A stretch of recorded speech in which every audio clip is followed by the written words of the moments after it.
Polymer का अगला topic rubber के बारे में। तो रबर जो होता है आपके उच्च अणुभार वाले बहुलक होते हैं जिनमें प्रत्यास्थता का गुण 300% से अधिक पाया जाता है। रबर की यहाँ पर अपन ने एक स्ट्रक्चर बना रखी है इसके अंदर कार्बन कार्बन में सिंगल बॉन्ड और डबल बॉन्ड भी उपस्थित होते हैं और ये कोइल लाइक स्ट्रक्चर यानी कुंडली नुमा संरचना होती है इसकी। तो यहाँ देखते हैं सामान्यतः रबर के जो अणु होते हैं सीधी श्रृंखला में न होकर कुंडली के आकार में होते हैं। ये कुंडली अपन ने यहाँ से दिखा रखी चित्र में तथा इस प्रकार की स्ट्रक्चर के कारण ही रबर को खींचा जा सकता है या दबाया जा सकता है। अतः रबर की इलास्टिसिटी का गुण यानी कि जो प्रत्यास्थता गुण होता है उसके अंदर वो उसमें उपस्थित स्प्रिंग स्ट्रक्चर के खींचने या दबने के कारण ही होता है। रबर की जो प्रॉपर्टी होती है उसके बारे में देखते हैं। तो रबर के जो अणु होते हैं वो क्रिस्टलीय ठोस होते हैं, परंतु जब इन्हें खींचा जाता है तो वे एक दूसरे की सीध में आने लगते हैं तथा रबर का क्रिस्टलीकरण हो जाता है, जिसके कारण रबर दृढ़ हो जाते हैं तथा खिंचाव बल हटा लेने पर यह वापस अक्रिस्टलीय अवस्था में आ जाते हैं। ये जो प्रत्यास्थता गुण होता है वो यही होता है, किसी चीज को खींचने पर वापस अपनी पुनः अवस्था में वो लौट आती है। यहाँ पर देखते हैं रबर अपन किससे मिलता है। जो नेचुरल रबर जो होता है आपको प्राकृतिक रबर जो होता है हेविया ब्रेंसिलेंसिस नामक का एक पौधा होता है, उसके पौधों से मिलता है, उसके रस से मिलता है। वह रस लेटेक्स कहलाता है। इस लेटेक्स में 30 से 40% तक रबर होता है तथा शेष मात्रा में जल, प्रोटीन, खनिज लवण तथा रेजिन आदि पदार्थ उसके अंदर मिले रहते हैं जो अपने रबर के निर्माण में जो काम आएगा वो लेटेक्स से काम आएगा आगे जाके। तो इस लेटेक्स को अधिक समय तक ताज़ा रखने के लिए इसमें अमोनिया या फॉर्मेलिन का विलयन मिलाया जाता है, यानी कि एक बार इसके पौधे से हेविया ब्रेंसिलिस के पौधे से लेटेक्स को निकालने के बाद उसे लंबे समय तक बनाए रखने के लिए उसमें या तो अमोनिया और फॉर्मेलिन का विलयन उसके अंदर डाल देते हैं। इस लेटेक्स को जल से तनु करके साफ कर लिया जाता है ताकि धूल, मिट्टी आदि के कण लेटेक्स से दूर हो जाए। अब इस विलयन से रबर को स्कंदित करने के लिए 5% एसिटिक एसिड या फॉर्मिक एसिड मिलाया जाता है, यानी कि जो अपन ने लेटेक्स प्राप्त किया उससे अपन रबर कैसे प्राप्त करेंगे, यहाँ से वो प्रक्रिया स्टार्ट हो जाती है। तो सबसे पहले तो अपन ने इसको जल से तनु कर लिया तो इसके धूल, मिट्टी, कण दूर हो जाएंगे इससे। उसके बाद रबर को स्कंदित का मतलब होता है कि उस पूरे लेटेक्स में से रबर के जितने भी पार्टिकल्स हैं उनको सेपरेट करेंगे। तो उसमें 5% एसिटिक एसिड या फॉर्मिक एसिड मिला दिया जाता है। स्कंदित रबर को जल से धोते हैं पहले, उसके बाद फिर सोडियम बाइसल्फाइड से विरंजित कर लेते हैं। अब इस विरंजित रबर को शीट या परत के रूप में एक कमरे में 50 डिग्री सेंटीग्रेड पर अपन सुखा लेते हैं। यह क्रेप रबर कहलाता है, यानी कि शीट जो बन जाएगी वो कहलाएगा आपका क्रेप रबर कहलाएगा। और यहाँ पर ये जो मिश्रण अपन ने बना रखा है फॉर्मेलिन का मिश्रण होता है। फॉर्मेलिन के अंदर जो 40% आपके फॉर्मेल्डिहाइड होता है, 8% जो होता है मेथनॉल होता है और 52% जो होता है इसके अंदर वाटर होता है। क्रेप रबर कहते हैं। परंतु रबर को 50 डिग्री सेंटीग्रेड पर स्मोक रूम या सदूम में सुखाया जाता है, यह स्मोक रबर कहलाता है। रासायनिक रूप से जो नेचुरल रबर होता है वो आइसोप्रीन का पॉलीमर होता है, यानी कि जो नेचुरल रबर होता है ये ध्यान रखना ये आइसोप्रीन से बनता है। तो यहाँ पर अपन ने आइसोप्रीन का स्ट्रक्चर बना रखा है CH2 double bond C single bond CH3, फिर यहाँ पर ये CS डबल बॉन्ड CH2। अब इतने इसके अगर आपके N मॉलिक्यूल आपस में मिल जाए आइसोप्रीन के तो आपके यहाँ पर पॉलीमर का निर्माण हो जाएगा। जो पॉलीमर का निर्माण होगा वो आपका कहलाएगा प्राकृतिक बहुलक, जिसको पॉली आइसोप्रीन भी बोलेंगे। अब रबर का एक टॉपिक होता है रबर का वल्कनीकरण। ये एग्जाम के पॉइंट ऑफ व्यू से बहुत इंपॉर्टेंट है, इसका क्वेश्चन भी आता रहता है। तो ये सबसे पहले जो समझाया था वो चार्ल्स गुडियर ने समझाया था 1839 के अंदर। तो जो नेचुरल रबर होता है वो कमजोर होता है, गुणों के अंदर नरम होता है तथा सुगट्टे होता है एवं थोड़ा सा ताप बढ़ाने पर वो सॉफ्ट हो जाता है या नरम हो जाता है तथा कम ताप पर भंगुर हो जाता है। तो इन गुणों को दूर करने के लिए रबर का वल्कनीकरण किया जाता है। यह कई विलायकों जैसे मिनरल ऑयल, बेंजीन, CCl4 आदि में विलय हो जाता है। रबर के गुणों में सुधार करने के लिए उसका सल्फर, H2S, कार्बन ब्लैक या ZNO, जिंक ऑक्साइड आदि पदार्थों के साथ संयोजन किया जाता है। रबर में गंधक मिलाने की जो प्रक्रिया होती है वही आपका रबर का वल्कनीकरण कहलाती है।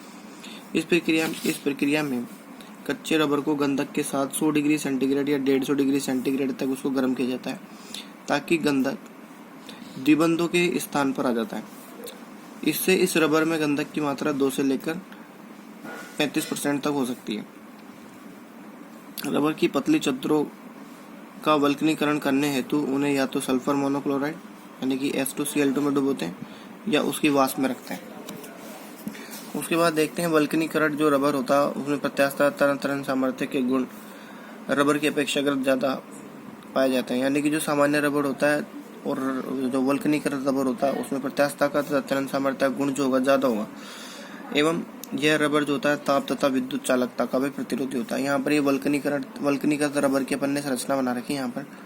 तो यहाँ पर ये जो सल्फर सल्फर के बॉन्ड इसके बीच में आ जाते हैं यहाँ पर। तो ये जो रबर का स्ट्रक्चर बना रखा है ये है वल्कनीकृत रबर। अब उसके बाद देते हैं, ये तो हो गया आपका प्राकृतिक रबर, और अब आगे देखते हैं हम संश्लेषित रबर। जो संश्लेषित रबर होते हैं उन्हें हम इलास्टोमर भी बोलते हैं।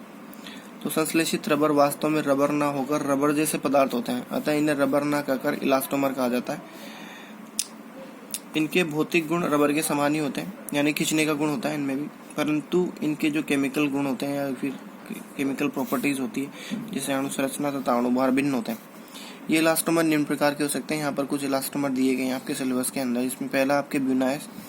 तो इस प्रकार के रबर का निर्माण जो होता है 75% 1,3-ब्यूटाडाइन तथा 25% स्टाइरीन को सोडियम या फिर ये हो गया आपका बेंजोइल पेरोक्साइड की उपस्थिति में मिलाकर बहुलीकरण द्वारा प्राप्त किया जा सकता है।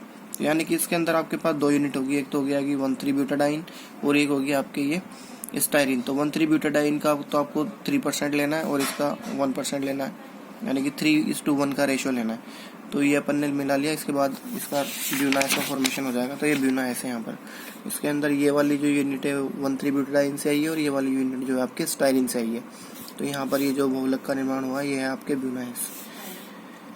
ये सबसे महत्वपूर्ण संश्लेषित रबर है क्योंकि यह प्राकृतिक रबर से बहुत अधिक समानता दर्शाता है।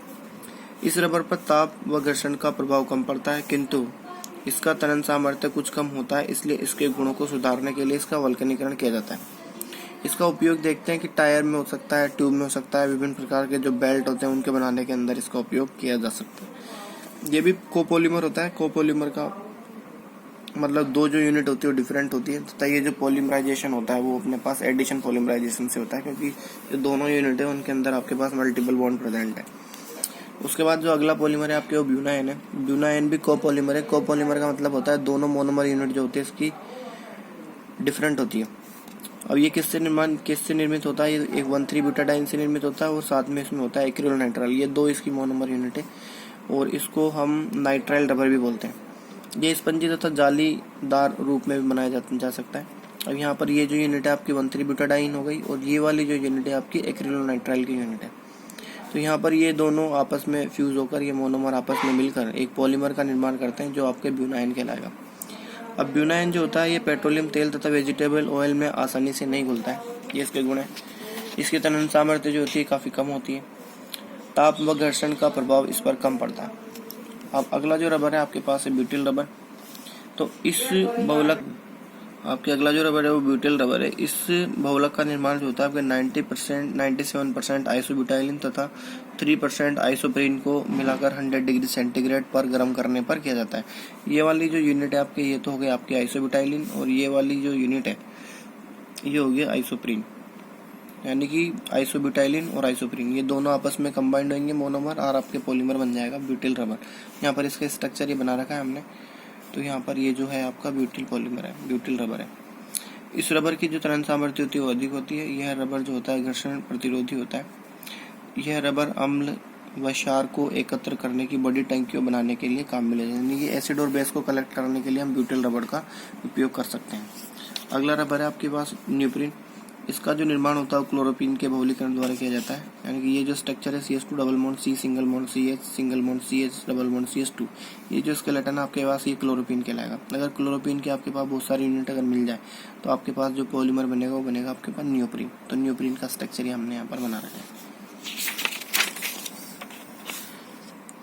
न्यूप्रीन जो होता है सबसे महंगा रबर होता है। न्यूप्रीन अपने विशिष्ट गुणों के कारण औद्योगिक कार्यों में उपयोग में लिया जाता है। इसका के लिए अपन इसके अंदर जिंक ऑक्साइड या मैग्नीशियम ऑक्साइड मिला सकते हैं इसके अंदर। यह अधिकतर गास्केट तथा होस पाइप बनाने के निर्माण। गास्केट जो होता है 2 पाइप को जोड़ने के बीच में जो जॉइंट लगा जाता है वो गास्केट कहलाता है। होस पाइप जानती हैं सब, इनके निर्माण में भी इसका काम में लिया जा सकता है। अब यहाँ पर एक छोटा सा टॉपिक है, ये difference between addition and condensation polymerization. तो आप इसको वीडियो पॉज करके नोट कर सकते हो। और इसके अलावा यहाँ पर है आपके ताप सुनम्य और ताप जड़ बहुलक के अंदर डिफरेंस। तो इसको भी आप वीडियो पॉज करके दोनों को नोट कर सकते हैं, क्योंकि दोनों जो पॉइंट है अपन पहले डिस्कस कर चुके हैं। आज के लिए इतना ही।